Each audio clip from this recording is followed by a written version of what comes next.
I don't think I could put into words what it felt like to see this commercial for the first time in 2002. Disney and Final Fantasy characters with a Square Enix level of polish catching the attention of children like then 8-year-old me, while at the same time the older Final Fantasy demographic having reserved thoughts about this strange new crossover game, and even more so behind the scenes when this was new ground for Square Enix, known then as Squaresoft at the time. Born from a actual elevator pitch tackling two genres they weren't used to, the genres being real-time hack and slash combat and platforming, handing over the project to character designer Tetsuya Nomura, who had never directed a project before this point, scrapping a potential Mickey Mouse RPG game in favor of using original characters in tandem with the aforementioned Disney and Final Fantasy cast, Nomura being shut down with every proposal he offered Disney, extreme pressure to match the well-revered Final Fantasy series, else it'll be considered a failure. The more things change, the more things stay the same, right? And somehow, it all came together, and much better than a lot of people give it credit for. Disclaimer, despite the series being called Games I Can't Live Without, there are some things I can't ignore that might go into design elements and game developer lingo, either because 16 years have passed since this game came out, and or working in this meat grinder of an industry conditioned my eye for the details. I'll try not to go too deep into it for the sake of brevity, plus I'm not YouTuber professional enough to make a 20-minute thesis video.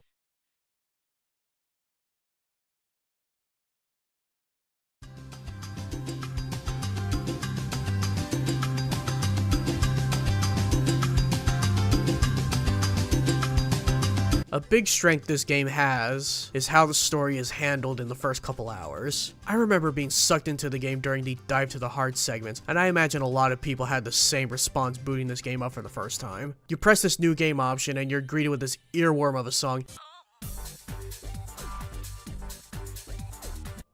And then when the game actually starts, is then juxtaposed with a slow singing choir in almost total blackness, which serves as the tutorial segment. But we'll come back to this when we get to the gameplay. The player character is Sora, who just wants to see the outside world, a goal lots of Disney protagonists share in common coincidentally, along with his friends Riku and Kairi, who spend their days getting supplies for the expedition via makeshift raft, until their world is engulfed in darkness. Riku sinks into the darkness, Kairi disappears before Sora's eyes.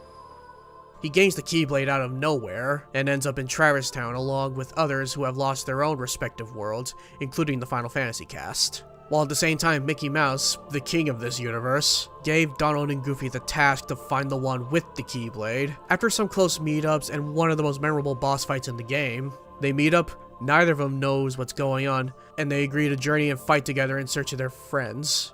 The story can be cheesy, I am not going to argue that, but what holds everything together is that those first 1 or 2 hours gives the player enough mystery and speculative thoughts to want to keep going, along with the novelty of going through Disney worlds. Another thing that helps is that the Disney worlds feel connected and matter to the overall plot. Worlds are treated more like dungeons in a regular RPG with their own pieces of the plot, and less like retelling the films they're based on, though there's some crossover here and there. It doesn't feel like filler, most of the time. I know it's easy to knock Kingdom Hearts for its cheesy dialogue or its convoluted plot in the games to come, but Nomura seemed to have everything under control and knew what he was doing, despite future developments and interviews revealing the opposite. With all that said, now we can move on to the gameplay.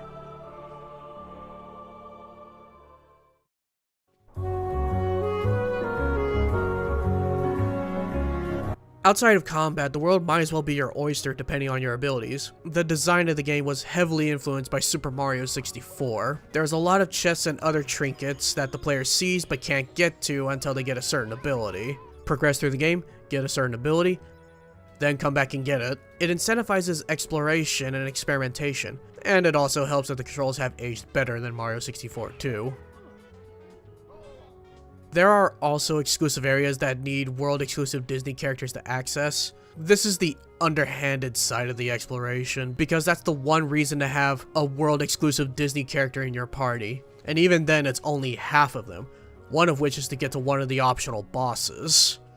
And figuring out where to go in the main story isn't too bad. There are some parts where the solution may be a little too abstract, like in the very beginning, where exploring the world and trying to meet Donald and Goofy for the first time. It's fine at first, until you circle around the world, go through every room, without anything progressing or happening until you go back to Sid's shop after combing every area, and walk out to start the next cutscene. It's not 90s point-and-click adventure kind of obtuse, but it's still noticeable. Now on to the less obtuse side.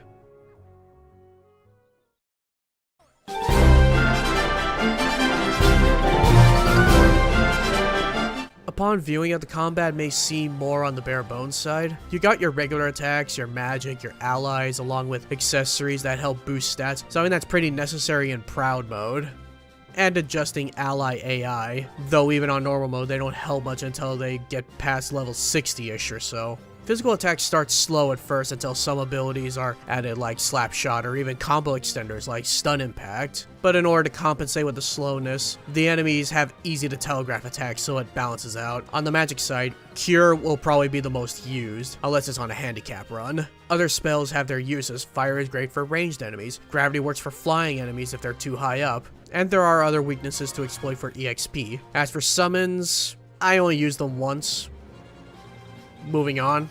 With everything mentioned, there's a lot of variety and experimentation to be had, along with consistent challenge to keep the player on their toes. One complaint though is that, with some exceptions, switching from physical attack to magic in the same combo will cause a significant delay which might discourage experimentation. Solid system overall, even though it might feel clunky compared to today's releases. Remember though, this was a year after Devil May Cry 1 came out, turning into the benchmark of the technical action game, or the character action genre, depending how you want to call it. It's obvious that Square was experimenting with this hybrid of ideas, but I think the mechanics shine most in the inner workings, the boss fights in particular.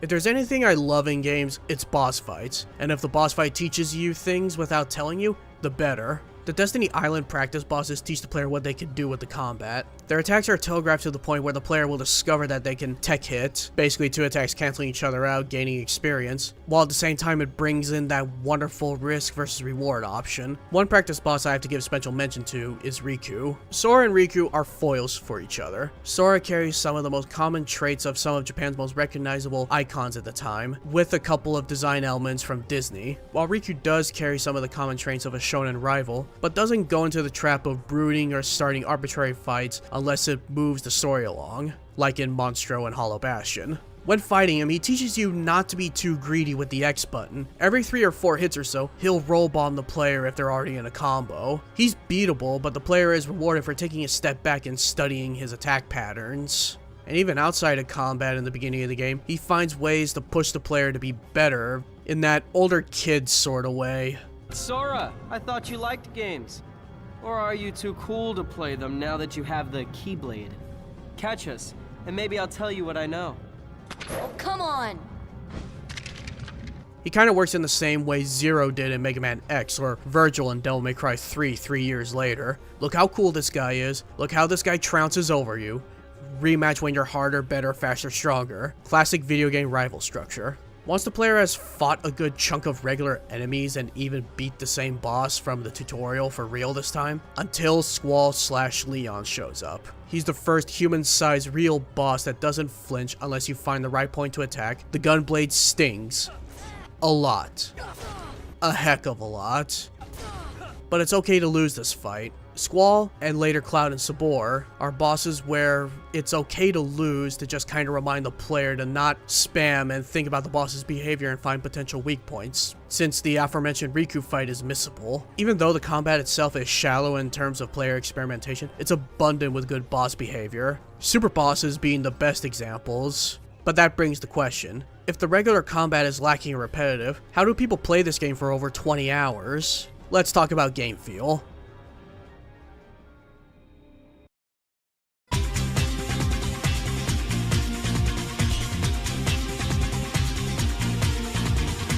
You may have heard of the term game feel, or juice, as some people and developers call it, from Mark Brown via Game Maker's Toolkit, or maybe the fine folks at Vlambeer. A lot of what I'm going to be talking about comes from the book Game Feel by Steve Swink. where a lot of the techniques and principles the aforementioned names brought to a larger audience. Now, game feel comes in various different forms and flavors. For example, according to Swink, some of the best games of all time don't meet at least his book's definition of game feel. His definition being real-time control of virtual objects in a simulated space with interactions emphasized by polish. What he means is that for a game to quote-unquote feel good, it must fit into this Venn diagram. Real-time control, and uninterrupted metaphorical quote-unquote conversation between player and computer/console. Think cause and effect.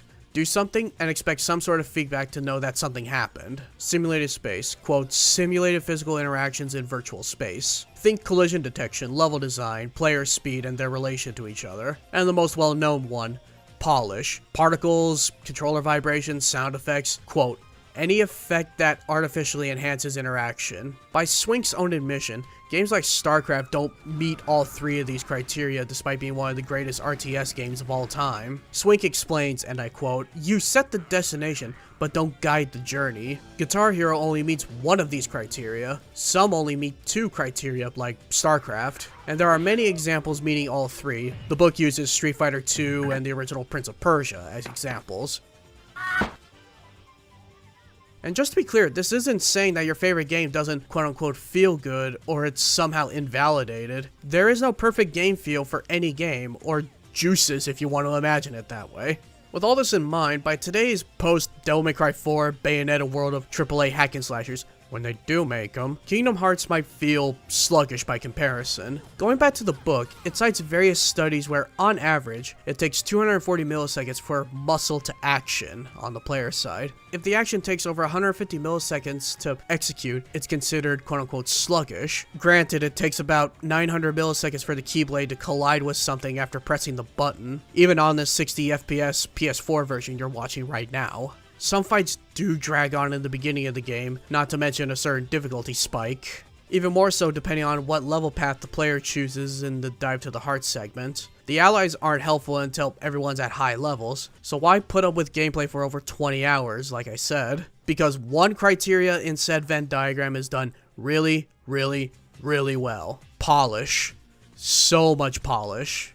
The simple combat is enhanced by the hit particles, the sound effects, health and money balls dropping when an enemy is down. All these are psychological tricks to pump the dopamine into the player's brain, and it just feels good and it works on everybody. It makes the slow battles more enjoyable since it's a constant feedback loop that repeats every time the player hits something. It feels great when characters are leveled and they can down waves in seconds with all the sparkles covering the screen. I'd even say the game is a masterclass of its time when it comes to polish, though that might be the nostalgia talking.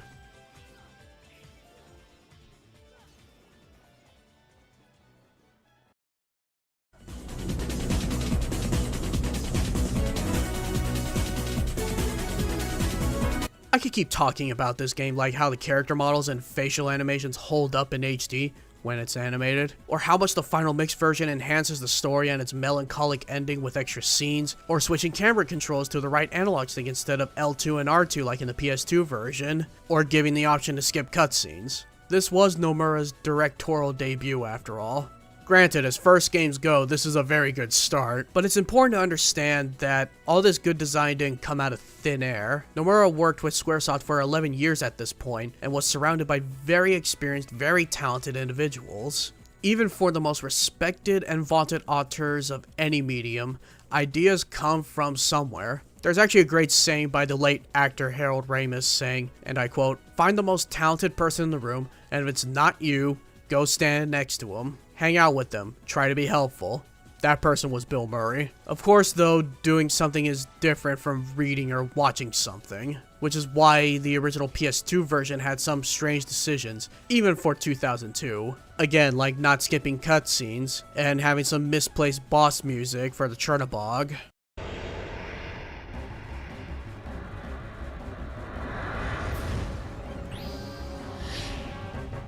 Which is why the American PS2 version and the Final Mix versions came out to rectify these mistakes.